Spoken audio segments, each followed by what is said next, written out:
자, 그 순서대로 올려온 거 순서대로 보면 확률과 통계에서 이제 확률에 대해서 한번 점검을 해보면 여러분들이 배우는 확률에서는 첫 번째가 이제 경우의 수 구하는 문제부터 출발을 하죠. 확률이라는 게 전체 사건의 경우의 수분의 사건 A의 경우의 수. 그래서 경우의 수를 계산하는 방법이 순열이 있고 조합이 있죠.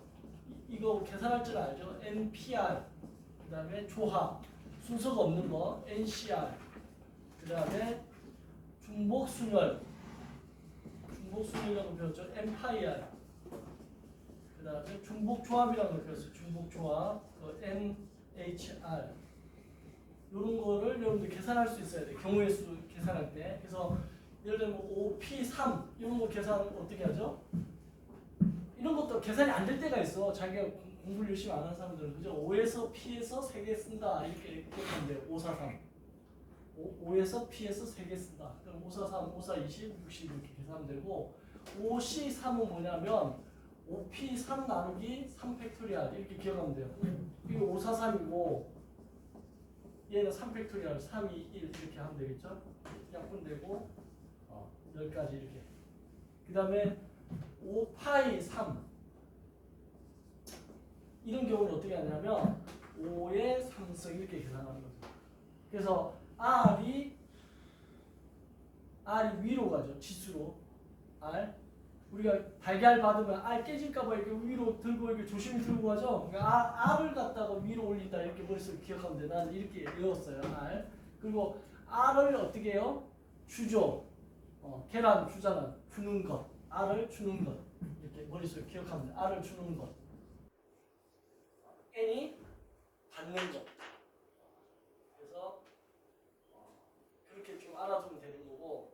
그 다음에 OH 이러면 얘는 뭐로 바꾸냐면 5 더하기 3 빼기 1의 C 이게 조합이잖아. 중복 조합. 그러니까 5 더하기 3 빼기 1, 3 이렇게. 그러면 7C3이 돼서 이게 7P3 3 이렇게 계산할 줄 알면 되는 거야.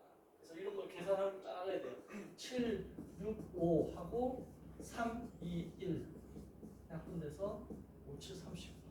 자, 경우의 수 이 기호를 언제 쓸지에 대한 거는 여러분들 문제 풀면서 하면 되고 일단 이거 계산하는 것부터 할 줄 알아야 돼. 이거 할지 모르면 안 돼. 그래서 예전에 이제 대학교 가면 이제 사인 X가 있고 하이퍼보릭 이런 게 있다고. 근데 대학교 들어와가지고 수업 한 번도 안 들어왔던 학생이 이 문제는 아는데 이거는 본 적이 없는 거야. 그러니까 H를 갖다가 이렇게 X하고 물음표 적어놓고 sin X로 문제 풀어버리더라고. 하이퍼보릭이라는 함수를 배운 적이 없어가지고. 그렇듯이 여러분들이 요거 순열, 조합, 중복순열, 중복조합 이 공식 언제 쓰는지에 대한 문제를 많이 풀어보고 계산하는 데 있어서 능숙해야 돼. 얘가 여러분들이 계산하는 데 있어서 헷갈리지 않도록. 예를 들면 중복조합 같은 데서 많이 나오는 문제가 그런 거지. x 더하기 y 더하기 z가 10이래요. 그랬을 때 이 x 더하기 y 더하기 z의 음이 아닌 정수의 x, y, z의 순서상의 개수가 몇 개인지 뭐 이런 식의 문제가 나왔을 때 쪽을 쓰는 거지. 그래서 음이 아닌 정수라는 말은 뭐 어떤 의미냐면 0 포함할 수 있다는 거, 0이 될 수 있다는 거. 그러니까 얘가 0, 0, 10 이런 게 가능하다는 거. 0을 포함해가지고. 그래서 음이 아닌 정수가 탁 나오면 얘를 갖다가 x 프라임 더하기 1, y 프라임 더하기 1, z 프라임 더하기 1 이렇게 쓰고 나서 x 프라임 미분하고 다른 거예요. 프라임 붙으면 다 미분인 줄 알고 착각하면 안 돼요. 이 111, 3을 넘어가면 이게 7이 되겠지. 그러면 이제 얘는 뭐가 되냐면 양의 정수회가 되는 거야. 왜? x 프라임, y 프라임, z 프라임이 양이 돼야 돼. 왜냐하면 x 프라임 더하기 1을 했기 때문에 여기에 0이 들어가도 아니가 잘못됐나? 얘가 0이 들어가면 그죠? 0 더하기 1이니까 이게 양의 정수에 돼. 그죠?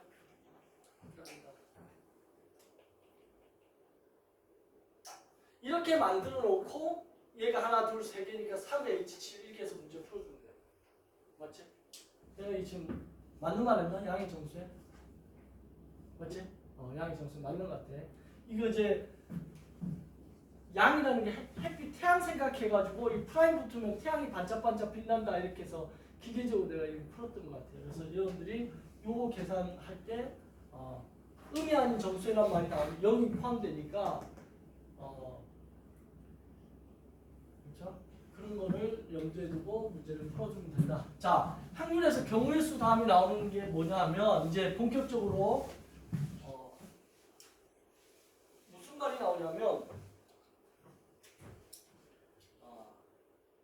배반 사건, 그 다음에 배반이란 말이 나오고 독립이란 말이 나와요. 이거 두 개가 이제 헷갈려요.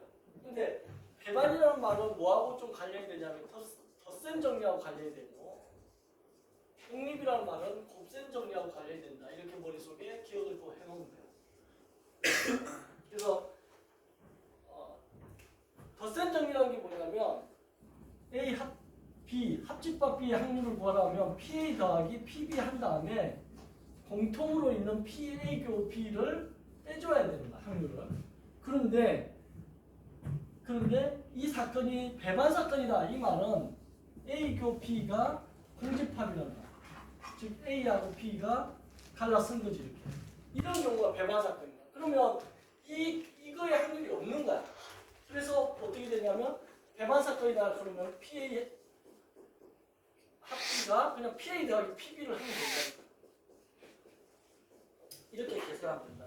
만약 배반 사건이다 해가지고 문제를 풀라고 하면 이렇게 풀면 돼요. 그래서 덧셈 정리라는 게 얘인데 덧셈 정리에서 교집합이 공집합인 사건을 배반 사건이다 이렇게 얘기한다 생각하면 되고 곱셈 정리는 이제 독립과 관련된데 독립이란 말 나오기 전에 뭐가 나오냐면 종속이란 말이 나와요. 종속. 그래서 종속이라는 게 이제 영향을 받는 거죠. 종속이라는 게 영향을 받는데 그게 뭐냐면 P, A 칼럼 P라고 해봐요. 그러면 이게 B가 일어났다는 가정하에 A 교 B가 생기는 거예요. 즉 이게 이 말이 무슨 말이에요? A가 있고 B가 있으면 베이스라는 게 분모로 들어가는 거죠. P가 일어났다는 가정하에 이 P가 일어나는 가정하에 A고 P가 일어난다. 이걸 물어보는 거예요. 이거의 확률을 물어보는 거예요. 이게 종속 사건이라는 거야. 이해돼요 지금? 근데 그럼 여기서 A교 B를 구할 수 있죠. P A교 B 이거는 이렇게 곱한다는 거야. P A 칼럼 P에 PB 이렇게 구한다. 근데 A교 B가 이때만 등장하는 게 아니고 이렇게도 나올 수 있지. B 칼럼 A라고 할 수도 있어요. PA 분의 PA교 B. 이때도 PA교 B가 등장을 해요. 즉 이게 A고 이게 B라면 이번에는 A가 일어난다는 가정하에 얘가 일어나는 거야. 얘가 일어나는 거를 이렇게 했을 때 얘는 어떻게 이렇게 곱하면 되니까 여기서 PA교 B를 이렇게도 계산할 수 있어요. PA 곱하기 B 칼럼 A. 그러니까 종속일 때는 A교 B를 구하는데 영향을 받은 A랑 B를 곱하고 또는 A랑 영향을 받은 B를 곱하는 거. 이게 이제 PA교 B란 말이야. 이게 곱셈 정리지. 얘가 곱셈 정리야. 그런데 이 곱셈 정리가 독립이라고 하면 독립이라는 말 자체가 무슨 말이냐면 A가 B의 영향을 받든 B의 영향을 받지 않든 같다는 거야. 그냥 A가 된다는 거. 즉 B가 일어나든 일어나지 않든 상관없이 같다는 게 독립이야. 쟤랑 나랑 상관이 없다는 거야. 그래서 PA교 B를 구하라고 하면 독립일 때 PA교 B를 구하라고 하면 그냥 PA 곱하기 PB 하면 된다는 거야. 이게 독립인 거야. 배반은 덧셈 정리와 관련돼서 그냥 두 개 더하면 되는 거고 독립은 두 개 곱하면 되는 게 독립이다. 그래서 이 사건이 독립 사건임을 보여라. 그럼 PA 곱하기 PB를 한 결과랑 PA B의 결과랑 확률 값이 같으면 얘는 독립인 사건. 그래서 여러분들이 이 공식을 이용해서 이 배반 사건이든 독립이든 이렇게 계산하는 문제 나왔을 때 좀 해주면 된다. 됐죠? 그 다음에 조건부 확률, 이게 이제 조건부 확률이죠. 얘가 조건부 확률. 조건부 확률 계산할 때 이 공식이든 이 공식을 이용해서 여러분들이 조건부 확률을 계산해 주면 된다. 자, 이 부분이 이런 확률에서 좀 헷갈리고 어려운 부분이에요. 그래서 이럴 때 어떻게 하면 실력이 느냐 많이 틀리라는 거죠. 그냥 계속 틀리다 보면 이게 무슨 말인지 알게 되니까 틀렸으면 한다. 됐죠? 그래서 요거 좀 정리해 주면 좋겠고 그 다음에 나오는 게 이제 통계 부분이에요. 확률 부분이 약간 어렵다고 한다면 통계 부분은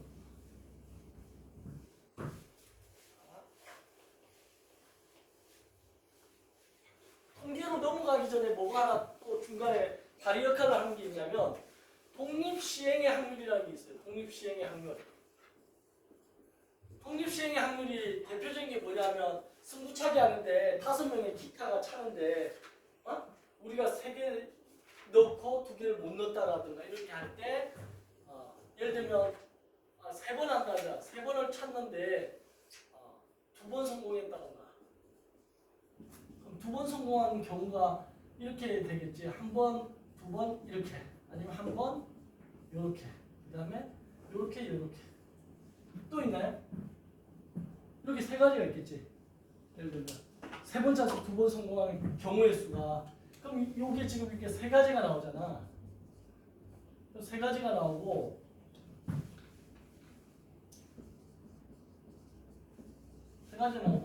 얘를 확률로 계산해 보면 성공할 확률이 2분의 1이고 또 성공할 확률이 2분의 1이고 실패할 확률이 2분의 1이야. 그래서 이게 2분의 1의 세제곱이 되죠. 얘도 마찬가지야. 성공할 확률 2분의 1, 실패할 확률 2분의 1, 성공할 확률 2분의 1. 그럼 이것도 2분의 1의 세제곱이야. 얘도 보면 실패할 확률 2분의 1, 성공할 확률 2분의 1, 성공할 확률 2분의 1. 2분의 1의 세제곱이지. 그러면 이 경우를 계산해 보면 이런 경우가 3가지가 있잖아요. 그러면 3 곱하기 2분의 1의 세제곱. 이렇게 계산을 했던 게 중학교 방식인데 독립시행의 확률을 이렇게 하라는 거야. 공식을 써서 어떻게? NCR 일어날 확률 P의 R선 일어나지 않을 확률 N-R선 이렇게 계산하라는 거야. 그러면 요 NCR이라는 게 지금 요 3가지 요거를 기호로 쓴 거야. 즉 무슨 말이냐면 3번 차서 2번 성공하라는 거야. 그럼 3C2를 계산하면 어떻게 된다? 이게 3, 2 팩토리얼 이렇게 되니까 3가지가 나오죠. 기호를 써서 하는 거야. 요 경우 3가지를 이렇게 경우의 수를 안 따지고 이게 지금 3개 갖고 있어 그런데 100번 하거나 뭐 50번 한다는 건 이렇게 노가다 뛰다가 난리 나잖아요. 그죠? 그래서 이런 공식을 쓰자는 거고 그래서 얘를 이제 쓰면 이렇게 되죠. 3C2에 성공 확률이 2분의 1인데 2분의 1을 몇 번 성공해야 돼? 2번 성공하고 실패 확률이 2분의 1인데 그건 1번이다 이거지. 그랬을 때 요 계산한 게 얘가 지금 3이고 요거는 똑같은 2분의 1이니까 2분의 1에 3승 되잖아요. 이렇게. 그게 바로 요거지 지금. 똑같잖아요. 그죠? 그래서 독립시행의 확률이라는 걸 이용해서 이렇게 계산하고 요게 이제 뭐로 넘어간다? 통계로 넘어가요. 통계로 넘어가면 통계라는 게 뭐냐 하면 주어진 어떤 데이터가 있을 때 그 데이터를 통해서 여러분들이 정보를 얻는다는 거야. 인포메이션. 거기서 얻는 정보가 뭐냐? 그게 평균, 분산, 표준 편차. 이 정보를 얻는다는 거죠. 그래서 데이터가 주어지면 여러분들이 평균, 분산, 표준 편차를 계산하는 법을 알면 되는데 예를 들면 내가 1, 2, 3이야. 1, 2, 3이라는 성적을 얻었어요. 1점, 2점, 3점을 얻었어요. 됐죠? 1점, 2점, 3점을 얻었는데 이거 평균을 구하라. 근데 여기서 이제 좀 더 복잡해지면 1점을 몇 번 받았다? 3번 받았다. 뭐 이걸 3번. 1점을 3번 받았고 2점을 5번 받았다. 3점을 2번 받았다. 이렇게 횟수까지 나와버리면 이제 계산할 때 머리 아파지는데 평균을 어떻게 계산하냐면 평균을 우리가 E의 X라고도 하고 M이라고도 하는데 미인 해가지고 얘가 지금 X입니다. 확률 변수 뭐 이렇게 해가지고 그러면 평균을 어떻게 하냐면 먼저 총점을 구한 다음에 총 토수 나눈 거잖아. 그러면 1점 받은 게 3번, 2점 받은 게 5번, 3점 받은 게 2번 해서 총 몇 번? 10번이죠. 그죠? 이게 평균입니다. 이게 평균. 그래서 이 총점을 이걸로 나누면 되죠. 그럼 6이고 9, 19죠. 1.9가 나옵니다. 10분의 19니까 1.9. 그러면 평균 1.9가 됐다는 걸 계산했잖아요. 그 다음에가 이제 문제인데 그 다음에 분산이야. 분산은 VX라고 표현을 해요. 베리언스라는 영어 단어. 자, 분산 어떻게 계산하는지를 이제 좀 보여줄게요.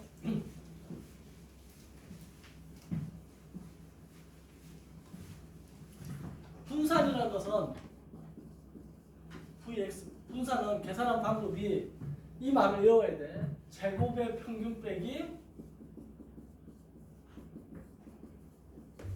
평균의 제곱. 선생님 이거 학교 다닐 때 나도 평균은 가운데 있어야 되는구나. 그래가 이렇게 외웠어요. 한번 내가 틀렸거든 이거.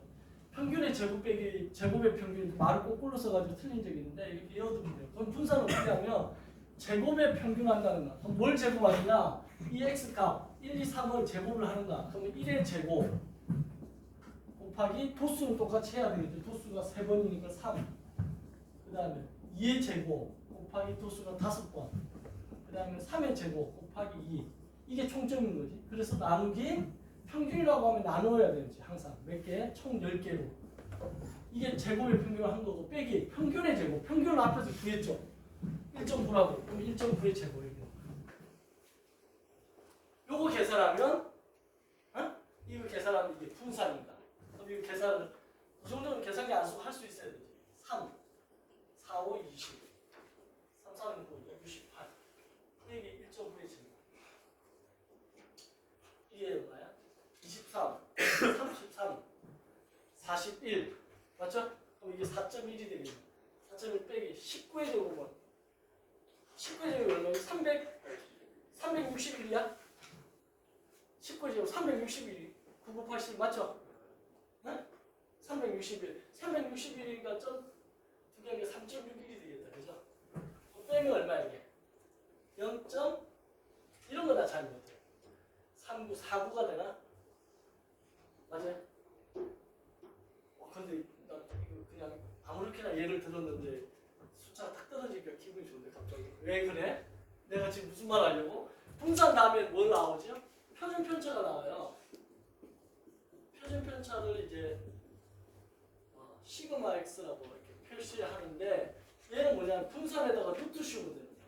그럼 선생님 뭐 분산을 이렇게 계산하는 법이 있는데 표준 편차는 계산하는 법이 없습니까? 없어. 그냥 분산에다 루트만 씌우면 돼. 그럼 이거 왜 만들어냈냐면 평균이 단위가 예를 들어서 센티미터라고 해봐. 그럼 분산의 단위가 제곱센티미터야. 이게 제곱이 들어가가지고.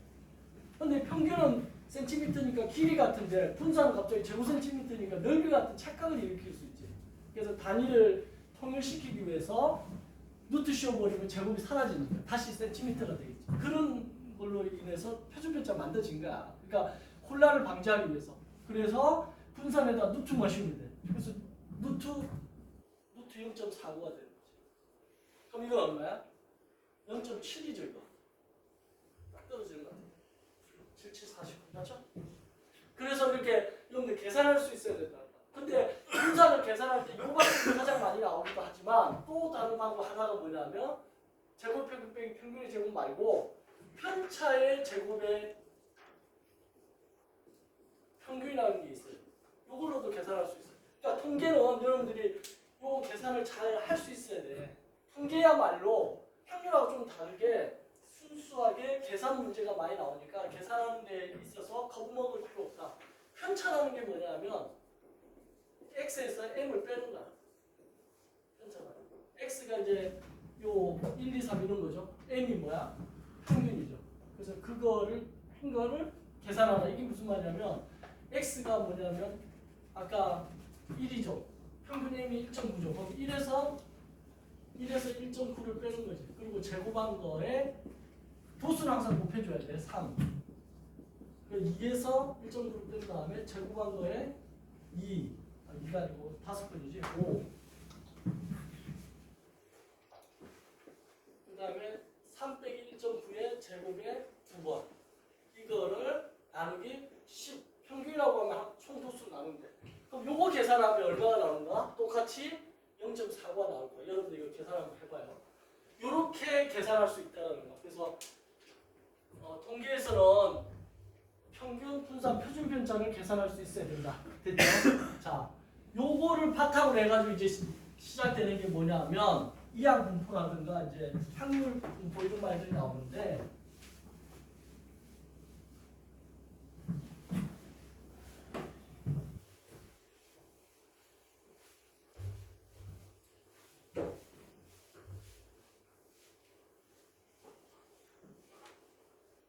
자,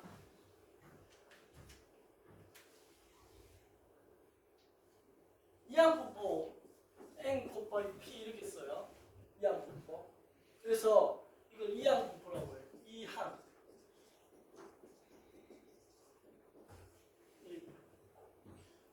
이 n이 횟수를 의미하고 이 확률을 의미해요. 이항 분포가 나왔다. 그러면 주사위를 던지는데 짝수의 눈이 나올 확률을 이제 계산하면 100번 던진다 이거야. 그럼 n이 시행횟수가 100번이고 확률로는 짝수의 눈이 2, 4, 6이니까 6분의 3에서 2분의 1이겠죠. 그랬을 때 그거의 평균과 분산과 표준분자를 계산할 수 있어요. 그럼 이항 분포에서 평균은 어떻게 계산하냐?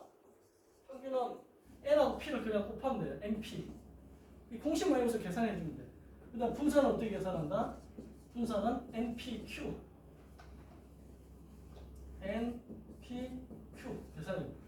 이때 q라는 건 뭐냐면 1에서 p를 빼면 돼. 정차 확률에서 일어날 확률을 빼주면 이게 일어나지 않을 확률. 그러니까 이항 분포로 나오면 요것만 외우고 있으면 방금 앞에 계산했던 그런 복잡한 걸 안 해도 된다는 거야. 그 다음 표준 편차는 어떻게 됐냐? 여기다가 루트만 씌우면 된다. 루트 npq. 알겠죠? 이항 분포는 요 공식만 외워서 그냥 여러분들 문제 풀어주면 되는 거야. 그래서 이항 분포 알아야 되고 그 다음 여기서 이제 뭐가 넘어오냐면 정규분포라는 게 넘어와요. 정규분포. 정규분포는 노멀 디스트리뷰션이라고 n을 쓰고 n, 시그마 제곱을 써요. n이 평균이고 시그마 제곱이 분산이에요. 시그마가 표준 편차니까 표준 편차 제곱하면 분산이에요. 이렇게 나타낸다. 그럼 정규분포는 이제 뭐냐면 여기서 계산했잖아요. 이 평균이 지금 m이고 분산이 시그마 제곱인가. 이 계산한 걸 이렇게 쓰는 거야. 그래서 이항 분포를 이루어진 거를 횟수를 계속 크게 하면 정규분포에 가까워져. 그럼 정규분포라는 건 뭐냐면 여기가 x고 그래프가 종 모양으로 이렇게 생겼다는 거야. 그리고 이 센터가 m이라는 거야. 여기가 x인 거, 그리고 여기 센터가 m인 걸 봐둬야 돼. 근데 이 정규분포에서 이제 결국 여러분들 문제 푸는 건 이게 시험 문제에 나오죠. 표준 정규분포라는 겁니다. 표준 정규분포. 표준 정규분포도 n인데 얘는 0,1의 제곱이 이렇게 나옵니다. 그러니까 뭔 차이냐? 여기가 x가 아니고 z로 바뀌고 종 모양으로 이렇게 대칭형 종 모양이 나오는데 가운데가 m이 아니고 0인 거야. 그래서 요거 봐두고 z라고 봐두면 돼. 그럼 이제 표준 정규분포는 뭐냐면 표준 정규분포표를 이용해서 계산하겠다는 거야. 이게 어떤 의미냐면 센터를 기준해서 요 부분 밑에 있는 넓이가 0.5라는 거야. 그 다음에 요 부분 센터를 기준해서 요 부분의 넓이가 0.5라는 거야. 그래서 이 0.5랑 이 0.5를 더하면 1이 되지. 일어날 수 있는 확률은 1이라는 거야. 그래서 요걸 계산하려면 중간에 이제 예를 들어 뭐 P 해가지고 X라는 애가 30 이상인 확률을 구하라 뭐 이런 식의 문제가 나왔을 때 여러분들이 요걸 보고서 이 표를 이용해가지고 계산할 수 있어야 되는데 이걸 계산하려면 이 X가 뭐로 바뀌어야 되냐면 Z로 바뀌어야 돼. 이 x를 z로 바꾸는 작업, 그걸 뭐라고 부르지? 표준화라고 한다. 표준화 작업을 해줘야 된다. 표준화 작업을 어떻게 하냐면 x에서 m을 빼주고 시그마를 나눠주면 그놈이 z가 된다. 그래서 이걸 외워야 된다. 시그마 x에서 m을 빼고 시그마를 나눠주면 그게 z가 된다. 그래서 예를 들어서 요거 이사를 확률을 구하라. 예를 들어서 n이 25고 시그마가 5라고 해요. 그러면 요걸 갖고 표준화를 시키려면 어떻게 한다? x에서 25를 빼고 5를 나누는다. 그러면 30에서도 25를 빼고 5를 나누겠지. 그러면 얘가 뭐가 되냐면 z가 되고 얘는 이제 계산하면 5분의 5니까 1이 되겠지. 그러면 요 문제가 어떻게 바뀌냐면 표준화됐다는 게 이게 어떻게 바뀌냐면 z가 1 이상의 확률을 구하라 이렇게 문제가 바뀌는 거야.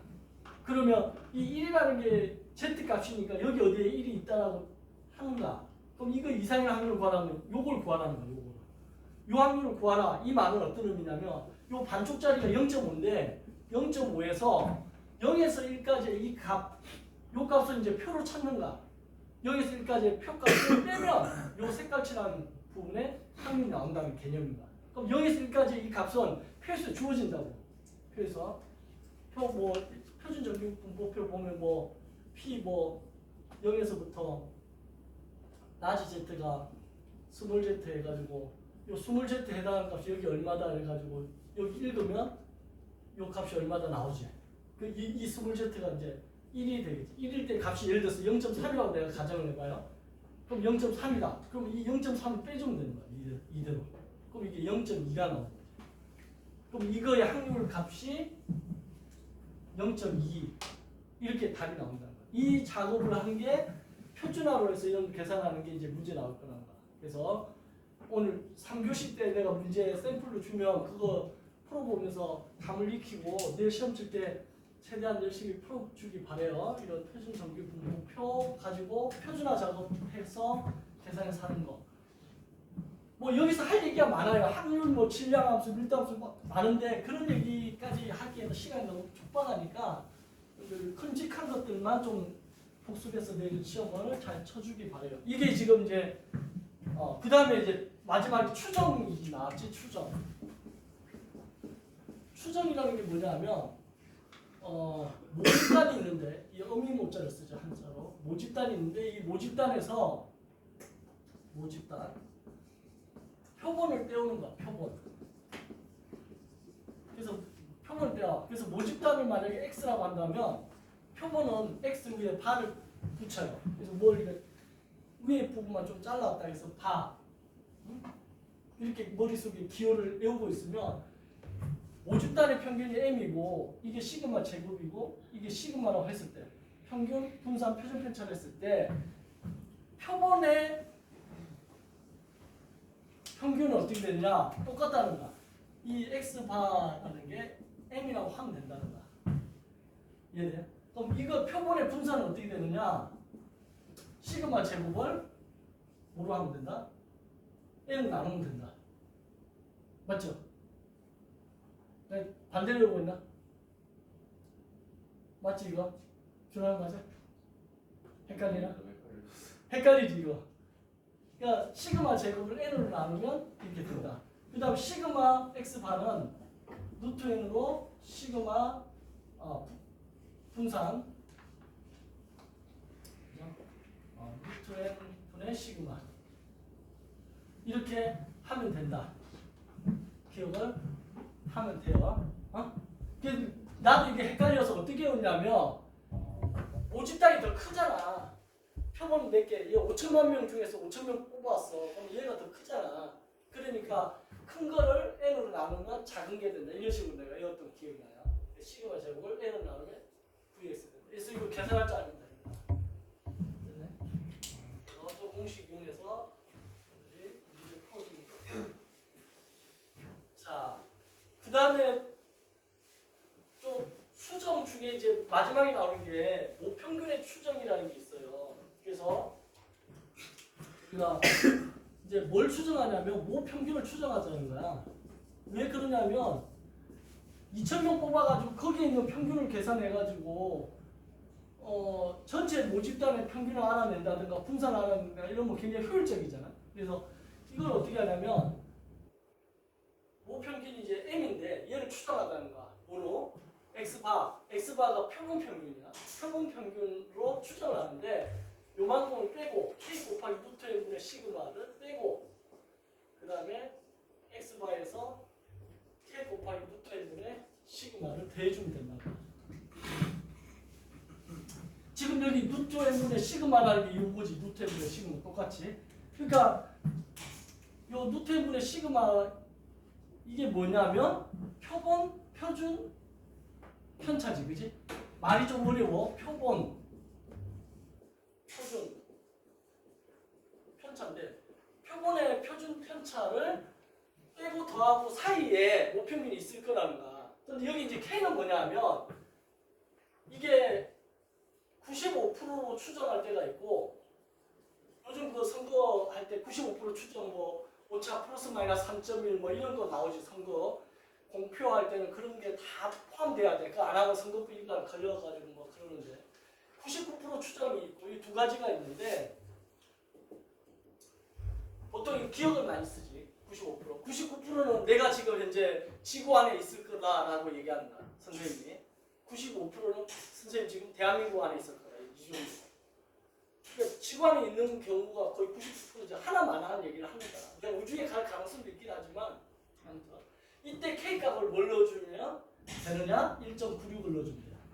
K값을. 그래서 95에다가 1을 더하면 96 난 이렇게 였어. 그래서 문제에서는 1.96이라고 나올 때도 있고 어떨 땐 얘를 2로 하자 이렇게 나올 때도 있으니까 2로 하자 하면 K를 2로 두면 되고 99% 만족시키는 오빠가 있어요. 성이 E씨야. 성재가 E씨지. 이 오빠야. 이 오빠. 2.58 이렇게 여기 봐요. 이걸 3이라고 하는 경우도 있는데 아무튼 이렇게 하면 되고 이게 모평률의 추정이야. 그래서 모평률을 추정하라 하면 범위를 구하는 거야. m이 뭐하고 뭐 사이에 있다. 이렇게 계산해서 범위를 구하는 거고 실내 구간 얘가 지금 실내 구간이야. 이 범위라고 한 얘가 모평균을 추정할 때 이걸 실내 구간이라고 하고 실내 구간 모평균의 실내 구간 그러니까 모평균이 여기하고 여기 사이에 있을 거라는 거고 실내 구간에 길이라는 게 있어. 길이라는 건 뭐냐면 이 센터를 기준으로 해서 더하고 뺀 거잖아. 그러니까 그 더하고 뺀 거가 양쪽으로 이걸 기준으로 해서 이쪽하고 이쪽으로 한 거니까 이렇게 이거 두 개 더한 게 실내구간의 길이야. 그래서 두 배가 되고 2배 곱하기 k 곱하기 루트 n분의 시그마 이게 실내구간의 길이니까. 그리고 시험 문제에서 만약에 95%로 추정했을 때 실내구간의 길이를 구하려면 2 곱하기 k가 1.96이겠지. 95%면 1.96 루트 n분의 시그마. 루트 n은 뭐 횟수를 100개 했다. 루트 100이니까 시그마는 2다. 2 뭐. 이렇게 해서 계산할 수 있으면 된다. 됐죠? 그래서 여러분들이 이제 평균과 뭐 표준 편차 이런 통계하는 거에 대해서 좀 했어요. 자, 그 다음에 한번 훑어주려고 하는데 시간이 많이 걸린다 생각보다 그죠? 언제 많이 배운 건데 여러 가지 수열의 점화식에서는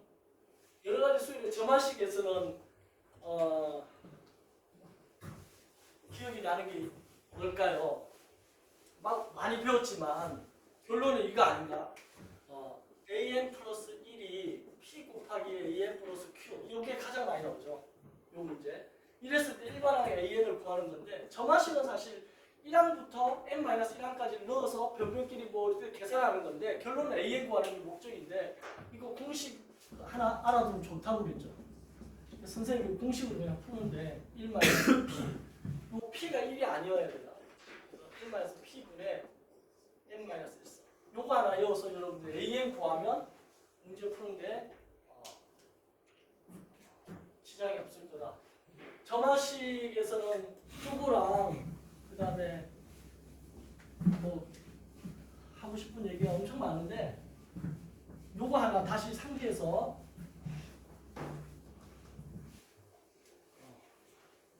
여러분들이 요걸로 문제를 좀 풀어주면 될 것 같고 그 다음에 벡터에서는 사실 A, B 벡터다 그러면 가장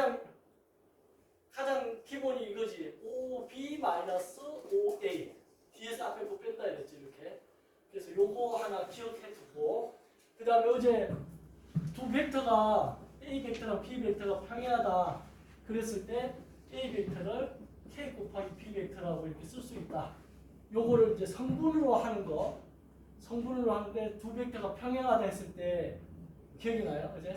뭐 예를 들어서 1, 2이고 얘가 K 뭔데 이 두 벡터가 평행하다 그러면 어떻게 한다고? 얘랑 얘랑 곱하고 얘랑 얘랑 곱하는 거에서 뺀 거 얘가 0이다 해가지고 K값을 2분의 5 이렇게 찾는 거 배웠죠 성분으로. 그래서 요런 거 근데 벡터를 지금 다 배우지 않았는데 예전에 설명한 적이 있죠. A 내적 B 이 점 찍은 거 내적인데 내적이 뭐하고 같다고요? 이 내적이라는 게 뭐냐면 A 벡터가 이렇게 가요. B 벡터가 이렇게 가. 그러면 A 벡터의 절대값, B 벡터의 절대값, 코사인 세타, 요 세타.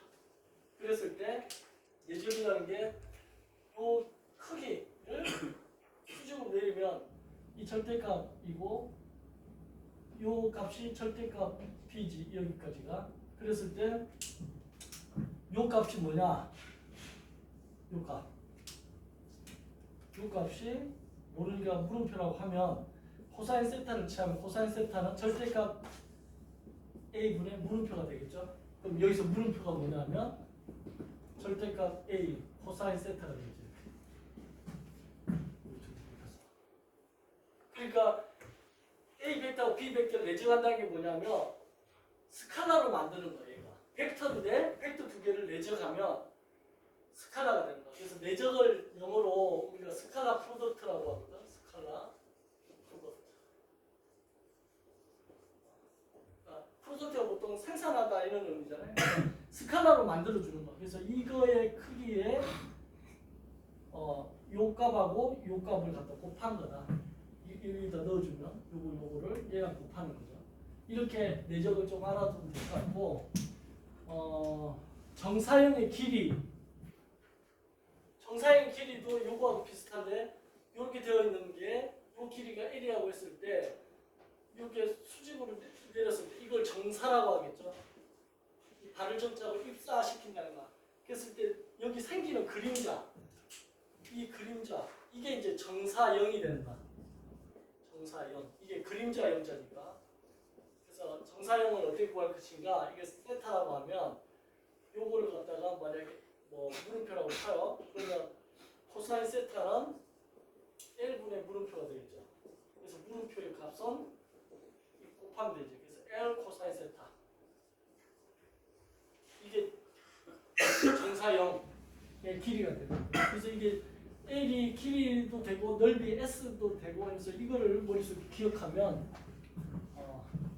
벡터에 관련된 거 지금 벡터 전부 다를 한 건 아닌데 요런 정도 알아두면 좋겠어요. 그 다음에 나오는 게 이제 부정방정식.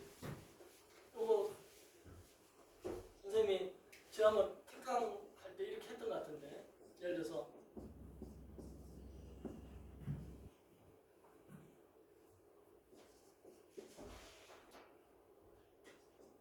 이렇게 됐어. 그러면 부정방정식 뭐 부등 이거 그것도 되는데 절대 부등식도 되는데 보면 XY가 실수라고 딱 했을 때 실수의 제곱의 합이 0보다 크거나 같잖아요. 그러면 실수라는 거는 무조건 실수는 제곱을 하면 0보다 크거나 같아야 되는데 그럼 얘가 다 0보다 크거나 같은데 그죠? 얘가 만약에 0보다 작거나 같다라고 문제가 나왔어요. 이렇게. 그러면 양수끼리 대해서 음수가 나올 수 없으니까 얘가 성립하는 경우는 얘가 0인 경우하고 얘가 0인 경우밖에 없는 거지. 이렇게 해서 미지수가 XY 두 개인데도 불구하고 식 한 개 갖고 XY를 찾아낼 수 있어. 그래서 X는 1, Y는 3 이렇게 찾아낼 수 있는 거. 그러면 여기서는 이 XY가 실수라는 이 말이 하나의 식 역할을 해가지고 미지수가 두 개인 거를 얘가 식 역할을 하니까 식 하나 여기 식 하나 얘가 식 두 개 연립해서 푼 것처럼 풀어내는 거. 이게 이제 절대 부등식의 개념이었고, 그죠? 그 다음에 부정 방정식도 그런 거지. 정할 수 없는 건데 걔가 하나의 식이 어떤 조건이 이제 식력화를 해가지고 여러분 풀어낸다는 거고. 그 다음에 이제 마지막으로 상하함수. 상하함수에 대한 기본적인 거를 한번 생각해 보면, 그러니까 여러분들 뭘 외워야 되냐면 상하함수에서 첫 번째로 삼각 B를 알아서 그 표의 값을 외워야 돼. 그죠? 그래서 이 삼각 B 표를 외우기 좋은 거는 사실 삼각함수의 그래프를 이용해 가지고 외우면 머릿속에 더 오래 남아요. 그래서 사인 그래프 이렇게 가지 이렇게. 그래서 여기가 1이야. 여기가 마이너스 1. 왜 이게 1이고 마이너스 1이냐면 단위원을 갖다가 반지름이 1인 단위원을 갖다가 회전을 시켜가지고 이 시간이 흘러감에 따라 실타래가 풀어지듯이 풀어진 게 사인 그래프라는 거예요. 그래서 이 사인 그래프를 머릿속에 생각하면 얘가 90도잖아. 90도일 때 90도가 2분의 파이 라디안인데 90도일 때 이 값이 1이다. 0도일 때는 0이다. 그러면 0에서부터 1까지 쭉 가지. 그래서 삼각비 표를 머릿속에 기억을 해서 이걸 외워야 되지. 그런데 이거를 아직까지 못 외운 사람이 있다고 하면 반성해야 돼. 그죠?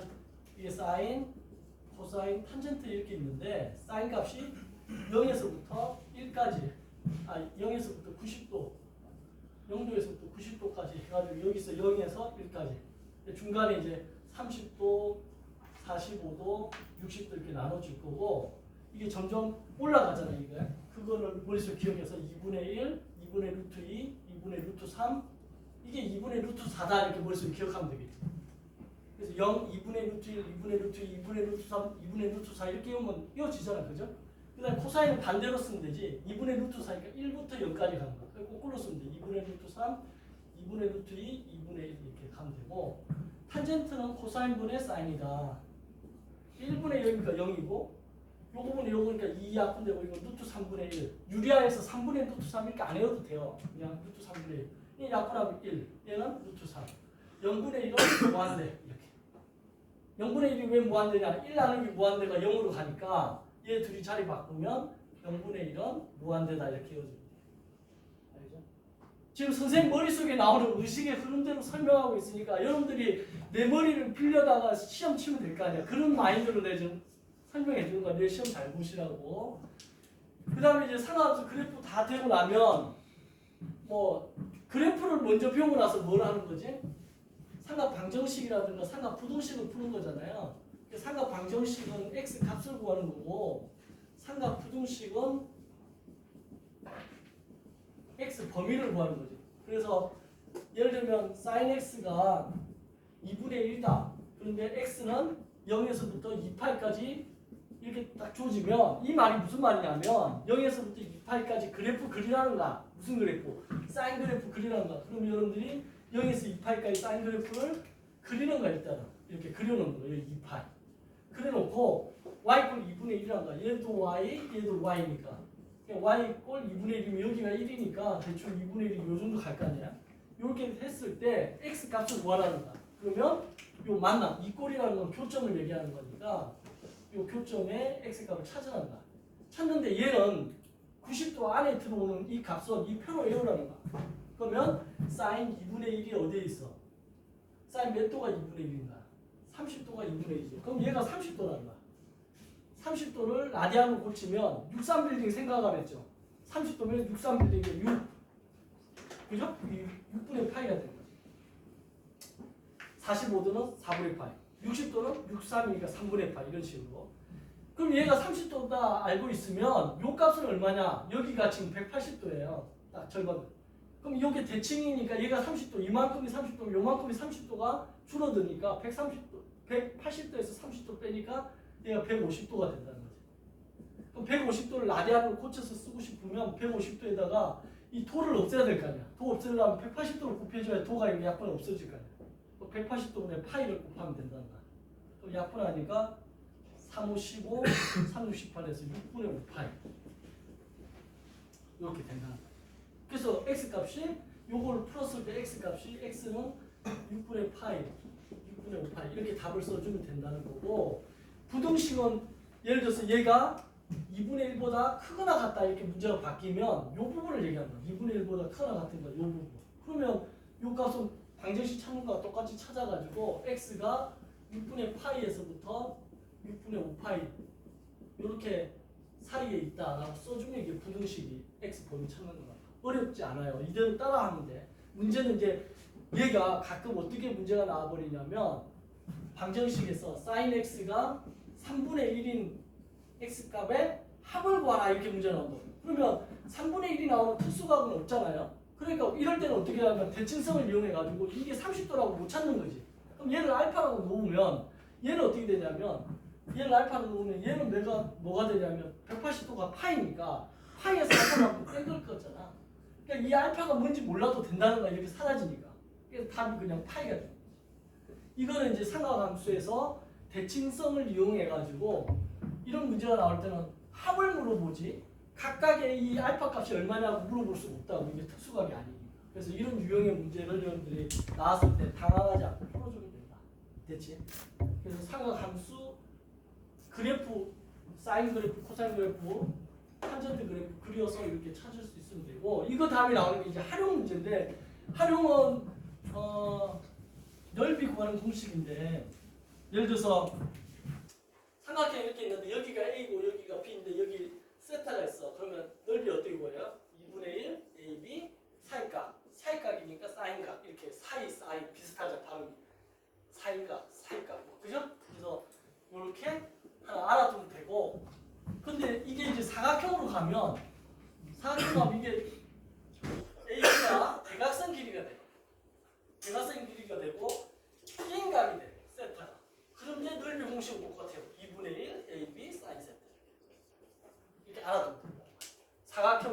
삼각형도 2분의 1 AB 사인 세타인데 삼각형일 때는 사이각, 사각형일 때는 이 AB가 대각선 길이면서 사이각 이렇게. 그렇게 알아두면 되고, 요거를 제한 나머지 이제 넓이 구하는 공식이 뭐가 있냐면, 뭐 외접원의 반지름 나왔을 때 4나자 1분의 ABC 이거 하나 알아두면 되고, 내접원의 반지름 나왔을 때 2분의 R에 A 더하기 B 더하기 C 이거 하나 알아두면 되고, 그 다음에 그러니까 이 나자는 삼각형 바깥에 이렇게 둘러싸고 있는 외접원 반지름, 스몰R은 삼각형 안에 있는 작은 삼각형이니까 내접원의 반지름, 얘는 외접원의 반지름.